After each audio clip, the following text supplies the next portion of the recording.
Bonjour à tous, bienvenue dans Smartcom, votre rendez-vous mensuel sur Bismart en partenariat avec entreprises et médias, associations et think tank des directeurs de la communication des grandes entreprises et organisations. Alors chaque mois, vous le savez, on décortique ensemble les grands enjeux auxquels doit répondre la communication d'entreprise, à la fois en interne et en externe. Et ce mois-ci, quand l'entreprise devient une marque. Qu'est-ce que ça change pour les parties prenantes de l'entreprise? Est-ce que construire une plateforme de marque est indispensable?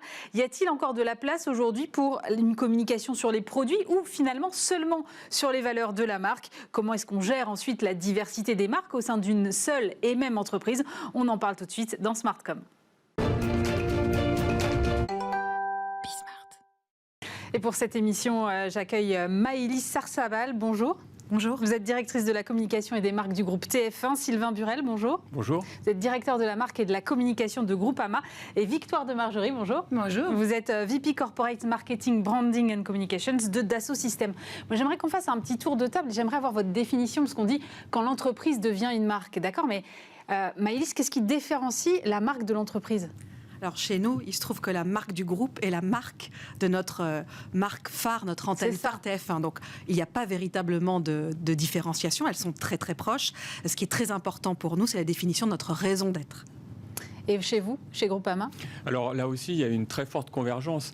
La marque pour nous, c'est à la fois la marque du groupe et puis c'est l'une des principales marques du groupe Groupama, puisqu'on a plusieurs marques, sinon notamment Le GAN. Donc c'est une inspiration, ce sont des principes d'action, c'est une stratégie et ce sont des preuves. Victoire? Alors, c'est très bien, donc c'est exactement la même chose que mes deux petits copains. Donc nous, Dassault Systèmes, c'est une marque, et en dessous de cette marque, on en a 12 autres, qui sont des marques plutôt de users. Mais notre marque la plus importante, c'est Dassault Systèmes, oui. Donc finalement, on a fait le tour du sujet, il n'y a pas de différence. Non, il y a plein de trucs à raconter. Parce que si je rebondis sur ce que dit Maëlys, la chose la plus importante chez nous, c'est notre raison d'être. Raison d'être qui a été écrite et dessinée par notre CEO Bernard Charlès, il y a maintenant plus de 10 ans, qui est donc harmonisée nature, produit et vie. Et cette tagline, cette raison d'être, est implémentée, que ce soit dans notre communication au quotidien, évidemment, ou dans notre partie, évidemment, dans la stratégie de développement de la marque Dassault Systèmes. Donc c'est très important chez nous.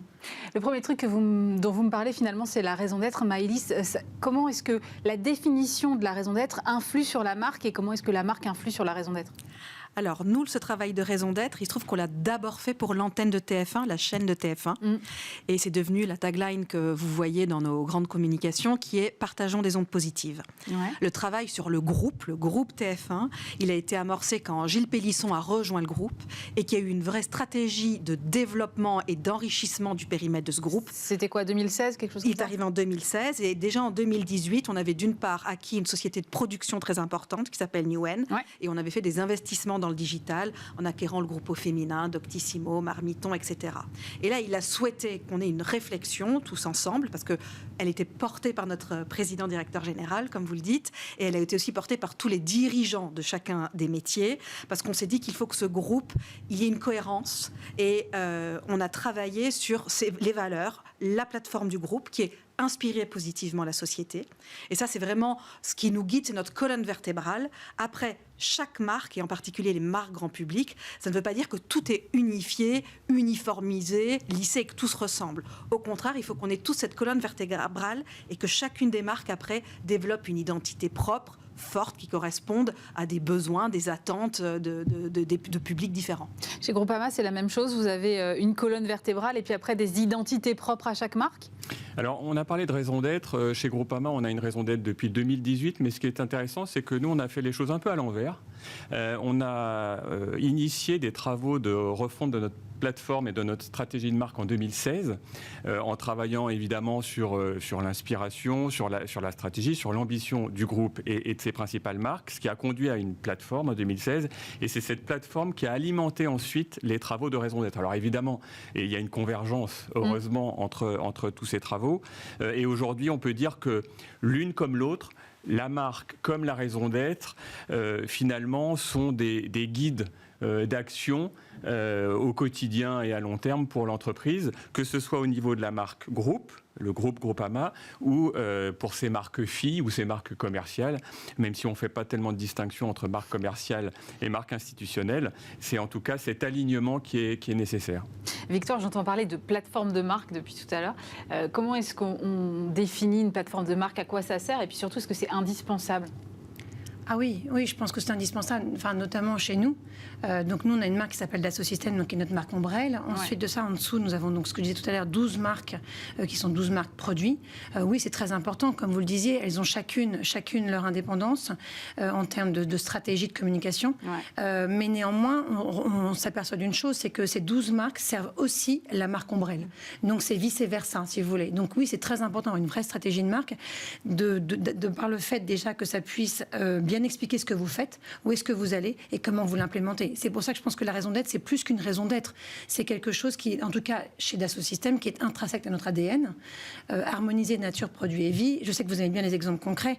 Donc voilà, donc c'est pour ça que typiquement pour ça, on a mis en place des solutions qui permettent à nos clients de pouvoir mesurer la consommation d'eau qu'ils font chez eux.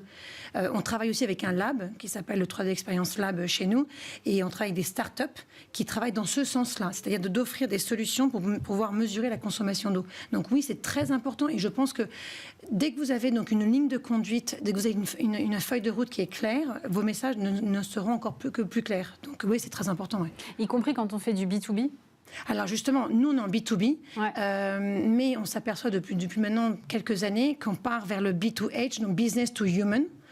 Parce que au bout du compte, qui véritablement bénéficie de nos solutions, c'est vous tous. Vous voyez, par exemple, 9 voitures sur 10 sont faites grâce à nos solutions. Donc votre voiture, elle est faite grâce aux solutions de Dassault Systèmes.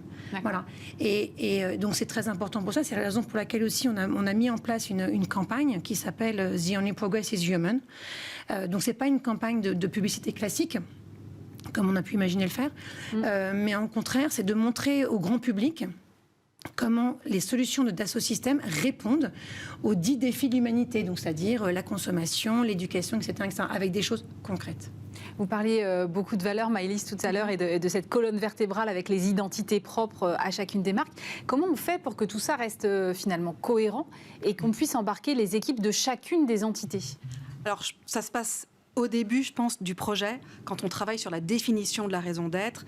Je crois qu'on a tous parlé de l'engagement de nos patrons, des PDG de nos groupes. Il faut que ce soit incarné à tous les niveaux de la hiérarchie du groupe. Donc nous, dans l'élaboration de cette raison d'être, il y a d'abord eu un travail très collectif de tous les niveaux de collaborateurs de l'entreprise pour que cette raison d'être, tout le monde puisse l'approprier très facilement.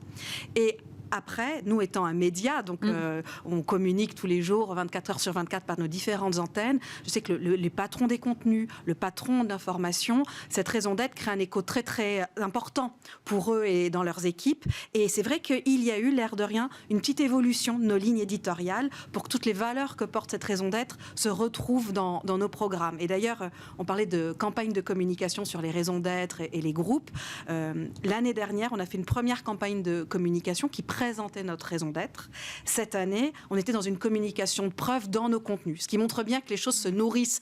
C'est pas un sens unique descendant, mais ça remonte aussi par les marques filles. Et là, on a eu en fin d'année une campagne de communication sur la diversité, la mixité, la transition écologique, qui sont des sujets très importants pour nous et qui étaient illustrés à travers nos programmes.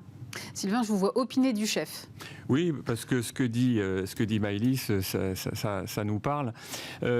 Pour essayer de rajouter quelque chose à ce qui vient d'être dit, je dirais que la marque, et vous l'avez dit, c'est le titre de l'émission d'ailleurs, c'est pas que de la com. C'est surtout pas que de la com. C'est vraiment, il y a une analogie très forte entre l'entreprise ou le groupe et sa marque.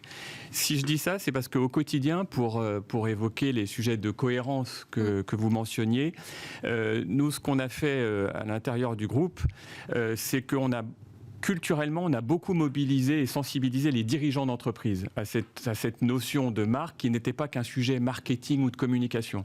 Et donc, on a mis en place d'abord une sensibilisation pour que culturellement le sujet soit vraiment pris en compte, et il l'est. Et ensuite, au quotidien et pendant l'année, on a des partages au niveau, bien sûr, des directeurs marketing et communication, mais aussi au niveau des CEO pour qu'ils puissent à la fois définir leur projet et leur plan de marque au sein de chacune de leurs entreprises et que cette cohérence au niveau du groupe soit assurée. On parle de marque et souvent quand on pense au mot marque, il y a deux choses qui viennent. Il y a la marque employeur et puis l'image de marque. Est-ce que tout ça, c'est la même chose ou pas, Victoire ? Je ne sais pas si c'est la même chose. Je pense qu'en effet, ça reste de la communication et ça reste de communiquer sur la marque en elle-même. Voilà. Maintenant, la marque employeur, en tout cas chez nous, elle est très très importante. Je pense que c'est la marque employeur. Il faut expliquer nos messages et parce que le but de cette marque employeur, c'est que les gens se sentent bien au sein de Dassault Systèmes et veulent rejoindre Dassault Systèmes. Ouais. Donc c'est ça le but de cette marque. Il y a beaucoup de travail à faire là-dessus. Ça va très vite. Je trouve, en tout cas nous concernant, ça va très vite. On a grossi l'équipe là depuis 2 ans maintenant parce qu'on a beaucoup de travail sur ce sujet de la marque employeur. Ouais. Et chez TF1, comment ça se passe, ce sujet-là ? Parce que c'est pas la même chose d'aller travailler chez Marmiton ou chez TF1. Donc vous avez finalement presque plusieurs marques employeurs à développer en même temps. Nous, il y a la marque dans sa globalité et notre plateforme de marque, notre raison d'être inspirée positivement la société. On a des valeurs qui sont associées à cette plateforme qui après percolent dans toutes les entités du groupe.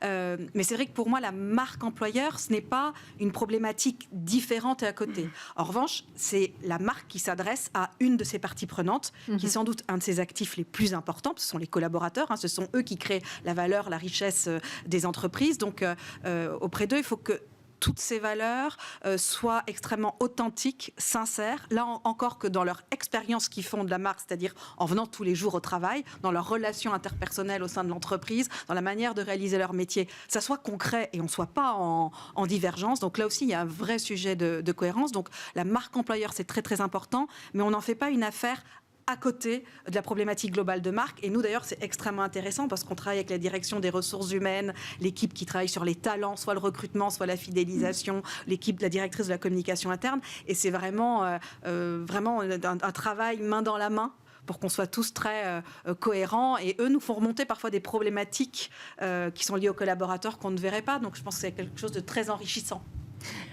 Victoire, oui, non, je suis donc entièrement d'accord, et d'autant que c'est une cible qui est très particulière, le collaborateur. C'est pas vous, nous, c'est le collaborateur. Donc même si je suis entièrement d'accord, on ne le dissocie pas de notre communication globale, mais néanmoins, on doit l'adresser d'une façon très particulière. Sylvain, comment vous faites, vous, chez Groupama ? Parce qu'en plus, vous avez la même particularité que Maëlys, finalement, vous avez cette marque Ombrelle qui porte aussi le même nom qu'une autre de vos marques. Alors, je vais bien sûr répondre à cette question. Peut-être pour rebondir aussi sur ce qui vient d'être dit, vous avez évoqué marque employeur, image de marque. Tout à l'heure, on a parlé de marque commerciale et de marque institutionnelle. Je crois que comme pour Victoire et Maëlys, on a chez nous... Il n'y a pas de frontière. Il y a une seule marque qui a différentes composantes. Et d'ailleurs, on a poussé la logique chez nous jusqu'au bout, puisqu'il n'y a plus différents départements dissociés. Il y a une direction de la marque qui a rapproché en fait les différentes composantes des différents collaborateurs qui travaillent sur les différentes spécificités, institutionnelles, employeurs, commerciales. Et chaque année, on définit pour la marque et ses différentes déclinaisons des objectifs clairs et les moyens associés avec sur la forme des marqueurs communs, puisque c'est évidemment important que tout le monde s'y retrouve. Alors pour répondre à votre question sur la marque Ombrelle, en effet, la marque Ombrelle du groupe Groupama, c'est la même que la principale de nos marques Groupama. Il y a évidemment, je ne vais pas redire ce qui a été dit, je partage complètement ces points communs. Il y a une différence néanmoins, ce sont les cibles. En tout cas, chez nous, la marque Groupama s'adresse essentiellement à l'interne notamment pour des sujets de mobilité interne au niveau du groupe, un collaborateur pouvant aller évidemment, comme dans toute entreprise, d'une entreprise à l'autre, et puis aussi essentiellement aux sphères d'influence et d'opinion et au marché financier. À l'inverse, la marque dite commerciale, même si on ne les oppose plus forcément, s'adresse davantage au grand public, aux consommateurs, aux clients. Et en ce sens, il y a quand même des différences assez nettes de cibles. Et ça, c'est un point important dans la gestion au quotidien. Puisqu'on parle des marques commerciales, finalement, vous, depuis le début, vous me parlez de raison d'être et de valeur d'entreprise. Il y a encore de la place aujourd'hui, Victoire, pour parler des produits ? Oui, mais bien sûr. Bah oui, parce que donc, dans nos 12 marques, ce sont des marques produits. La première, je pense que vous la connaissez, c'est Katia. Katia, donc 3D. Katia, c'est donc une solution, donc logicielle, n'est-ce pas ? Et c'est grâce à Katia, par exemple, qu'on a fait le Louis Vuitton. Louis Vuitton, la fondation Louis Vuitton. Voilà. Franck Guéry, donc l'architecte, a utilisé nos solutions, donc Katia, pour faire ce bâtiment-là. Oui, bien sûr qu'il y a une place qui est absolument énorme. Par exemple, SolidWorks, c'est une autre de nos marques. C'est 6 millions d'utilisateurs. Donc, on a ce qu'on appelle des love brands. On a des communautés de users qui sont très importantes. Donc, oui, au contraire, il y a une très, très grosse place, oui. Maëlys, vous partagez cet avis ? Je le partage et c'est vrai que chez nous, chaque jour, nos produits sont différents sur nos antennes. Le mardi soir, on n'a pas la même offre que le lundi, ainsi de suite tout au long de la semaine. Donc nous, on continue à avoir une ligne de communication et de promotion de nos contenus qui est très, très, très importante. Et chez Groupama ? Oui, de la même façon, jusque dans les années 2010, on avait des publicités en tant qu'assureur qui étaient très orientées sur les produits et des publicités 100% produits, avec beaucoup de promotions évidemment associées. Et puis ensuite, il y a eu la phase où se sont développées des publicités plus, j'allais dire, institutionnelles, avec le développement évidemment de la RSE, de l'engagement, des valeurs, et c'est tout aussi important. Le défi aujourd'hui, c'est l'intégration et l'articulation au sein même d'une même publicité, par exemple, de ces éléments de produits et de ces éléments autour des valeurs. Donc, le tout valeur ou tout engagement, de mon point de vue, n'a pas d'avenir particulier. Le tout produit n'en a plus. En revanche, je crois que l'enjeu pour toutes les marques, c'est de combiner intelligemment, subtilement, pour que le consommateur puisse retrouver dans les publicités à la fois l'utilité des produits et l'engagement et les valeurs de l'entreprise derrière. C'est un exercice qui reste très compliqué et enfin, moi je discute pas mal avec le secteur de la publicité et on sent bien que ce changement-là, on est un peu en train, vous dites qu'il ne faut pas faire que du tout valeur et en même temps on sent bien que la tentation est grande, quoi. Oui, mais c'est compliqué, mais je pense que c'est passionnant pour les entreprises d'une part, et puis aussi pour les agences créatives d'autre part. Et puis encore une fois, en interne, je crois que l'enjeu, il est vraiment de délivrer un discours autour des valeurs, mais aussi et surtout d'avoir les promesses qui vont avec et les preuves. Et ça, c'est le sujet majeur qui est devant nous dans les entreprises. C'est vraiment la preuve au-delà du simple discours ou de l'incantation. Et Victoire, comment est-ce qu'on anime ensuite sa communauté de collaborateurs de chacune des marques pour faire en sorte qu'elle reste dans le projet global de la marque qui est tout en haut ? On s'organise. Alors nous, chez Dassault Systèmes, on a un editorial committee, un comité éditorial avec donc des gens du marketing, des gens de la communication, des gens de la marque, de façon à ce que justement les sujets soient, donc comme vous disiez, remontés. Le corporate descend également des sujets, on coordonne tout ça. Voilà. Et l'avantage de ça, c'est d'avoir un calendrier précis tout au long de l'année sur les différents milestones que vous devez avoir, et donc la façon dont vous communiquez. Justement, vous venez de prononcer le mot marketing. Maëlys, quelle est la place pour la communication ? Quelle est la place pour le marketing ?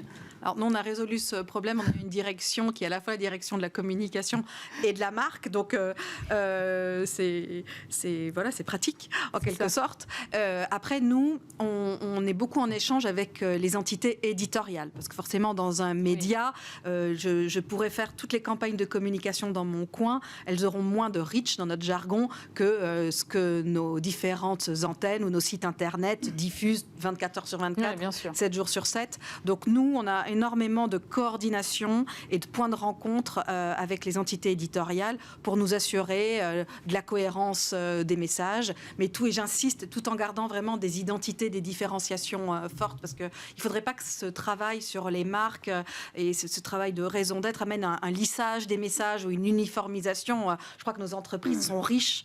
Tous, on a plusieurs marques au sein de nos groupes. Et ces entreprises sont riches de la diversité de ces marques qui correspondent à des publics différents, des audiences différentes, des consommateurs différents.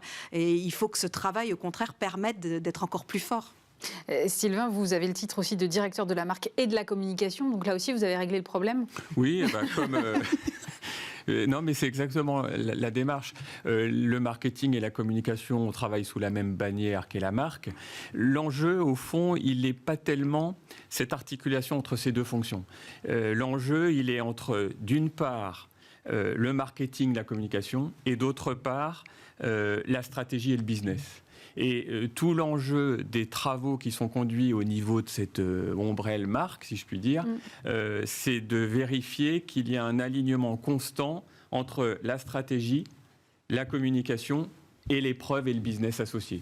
Et c'est à travers cet alignement que l'on réussit ou que l'on ne réussit pas ce travail. Donc c'est vrai, l'articulation, elle est là. Elle n'est pas entre le marketing et la communication. Quand on a 12 marques différentes, c'est possible d'avoir une seule et même stratégie qui ensuite se décline? Non, ce que disait Maëlys, non.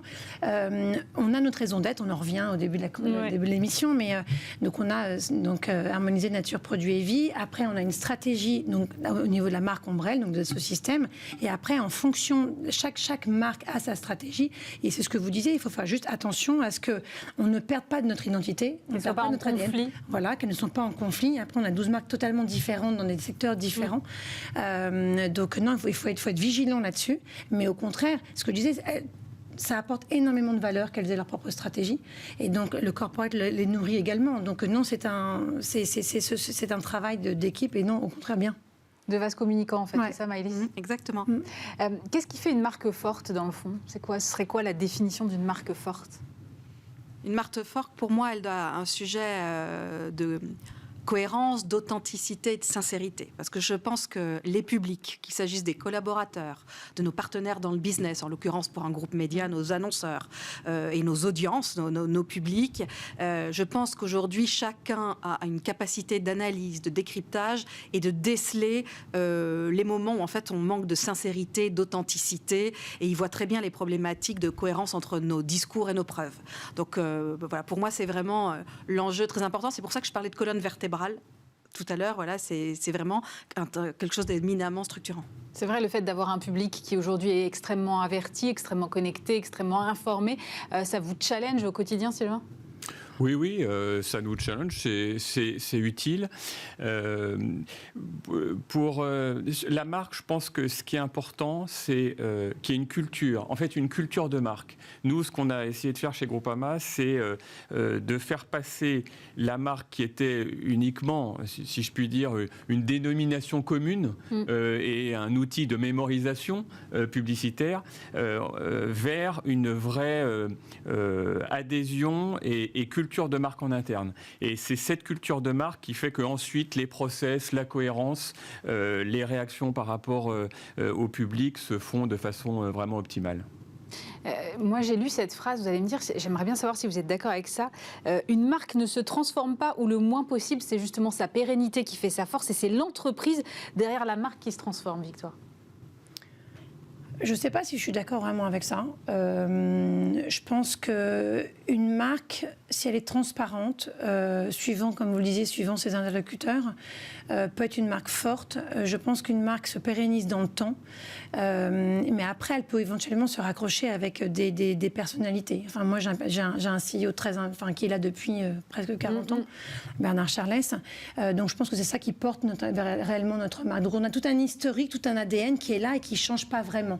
Donc c'est pour ça que je pense que oui, en effet, je pense que Dassault est plutôt une marque forte, mais dans ce sens-là plutôt. Maëlys ? Je suis assez d'accord aussi sur la notion de permanence des marques et des raisons d'être. Si on a fait un travail profond, sincère et nourri, de toute manière, on ne peut pas changer tous les ans. C'est comme une stratégie qu'on envisage, une vision et qu'on développe et qu'on déploie sur plusieurs années. Donc pour moi, il y a forcément une notion de pérennisation, d'inscription dans le temps de ce travail de fond sur les marques. Après, je pense que tous, on peut être potentiellement percutés par des changements majeurs dans nos secteurs. Nous, on en connaît dans l'univers l'univers audiovisuel, on est extrêmement percuté par les mondiaux, soit les acteurs mondiaux des réseaux sociaux, les acteurs mondiaux, les plateformes de consommation des usages. Ouais. Donc forcément, on est challengé. Et ça nous invite à revisiter nos stratégies et notre modèle. Ça n'implique pas forcément de changement de raison d'être ou de changement de stratégie de marque. Après, il faut savoir aussi par moment bouger et pas être figé. Il y a quelque chose à régler entre la permanence, la durée, la pérennisation et la capacité aussi à changer quand on est percuté par un élément majeur. Sylvain ? Pas mieux.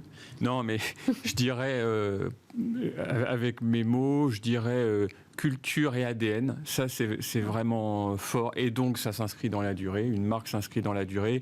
Et toute volonté de la modifier drastiquement sur un horizon de temps court est dangereux. En revanche, agilité pour évoluer par rapport à la concurrence et par rapport à l'évolution des modèles économiques. Donc, voilà. Je lisais il y a quelques mois des études là, qui étaient sorties sur l'attachement des Français aux marques et comme quoi finalement ils pouvaient changer assez vite en cas de désillusion ou de déception. Ça rend le rôle du directeur de la communication encore plus central, j'ai l'impression, parce que finalement ça tient un peu à vous et à votre façon de communiquer, Victoire. Alors, je ne suis pas tellement concernée par ça, je ne pense pas. En tout cas, peut-être vous plus, Groupama ou TF1. En tout cas, non, nous c'est pérenne. Je veux dire, une fois que vous utilisez ces solutions-là, vous avez été formé sur ces solutions. La même chose, vous ne changez pas du jour au lendemain, vous ne passez pas de Katia à éventuellement à nos concurrents. Non, au contraire, ils ont des lignes de conduite, ils restent là-dedans, nos users restent sur ces produits-là, donc on n'a pas cette, entre guillemets, frivolité que vous pourriez peut-être vous rencontrer. Nous, on ne l'a pas, ça, nous, du tout. Maëlys ? Nous, on l'expérimente parce que c'est vrai que ce soit sur notre modèle linéaire, il y a des centaines de chaînes accessibles tous les jours et auxquelles se sont ajoutés de nouveaux acteurs. Mais je pense qu'il y a là encore, il y a être capable d'analyser ce qui relève de l'anecdotique et du soubresaut à des tendances de fond. Et plutôt nous repositionner par rapport à des tendances de fond plutôt que ce qui peut être perçu comme du soubresaut et du conjoncturel. Voilà. Sylvain, le mot de la fin ? Oui, je dirais que pour répondre à la question, je ne pense pas que les consommateurs zappent tant que ça. Évidemment, on est dans une société du zapping, donc on aurait tendance à tirer cette conclusion. Mais nous, on l'a vu pendant la crise, dans le secteur de la banque ou de l'assurance, c'est assez caractéristique. Les consommateurs jugent en général sévèrement ces secteurs, mais ensuite, quand on les interroge sur leur marque en banque ou en assurance, par exemple, ils sont assez fidèles. Alors, ça ne veut pas dire rester les bras ballants sur ses acquis. Ça veut dire évidemment être mobile pour toujours être au meilleur niveau et répondre aux attentes des consommateurs. Mais je pense qu'encore une fois, si le consommateur est à l'aise avec la culture d'une marque, il y est fondamentalement assez fidèle. Merci beaucoup Sylvain Burel, directeur de la marque et de la communication de Groupama, Victoire de Margerie, VP Corporate Marketing, Branding and Communications de Dassault Systèmes et Maëlys Sarsabal, directrice de la communication et des marques du groupe TF1. On se retrouve bien sûr le mois prochain pour un nouveau numéro de Smartcom sur Bismart.